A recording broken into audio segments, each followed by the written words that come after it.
রাজধানী আগরতলায় ফের মাথা তুলে দাঁড়াবে ঐতিহ্যবাহী জ্যাকসন গেট। মহারানী তুলসীবতী স্কুল প্রাঙ্গণে আজ বিকেলে এক অনুষ্ঠানে এই গেটের ভিত্তিপ্রস্তর স্থাপন করেন মুখ্যমন্ত্রী অধ্যাপক ডাক্তার মানিক সাহা।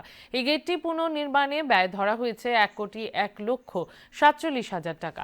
মুখ্যমন্ত্রী এর ভিত্তিপ্রস্তর স্থাপনের সাথে পুর নিগমের 20 নম্বর ওয়ার্ডের নবনির্মিত অফিস ভবনেরও উদ্বোধন করেন। অনুষ্ঠানে অন্যদের মধ্যে উপস্থিত রয়েছেন মেয়র দীপক মজুমদার, স্বাস্থ্য দপ্তরের সচিব কিরণ গিত্তে, নগর উন্নয়ন দপ্তরের সচিব মিলিদ রামটেক, পুর কমিশনার সাজু ওয়াহিদ, কর্পোরেটর রত্না দত্ত সহ আরো অনেকে। গেটটা আছে কোথায় আছে জানেন আপনি? এখানে জ্যাকসন গেট ছিল এরকম 1981 তৎকালীন সময়ে যারা সরকার চালিয়েছেন, এই বামফ্রন্ট সরকার, তারা বলল যে না এইদিকে রাস্তা আর পরিসর বাড়াতে হবে, গাড়িগুলোর অসুবিধা হয়, এর জন্য এটাকে ভেঙে ফেলে। ভালো, গুড, ভেরি গুড, ভালো এক্সপ্লেনেশন।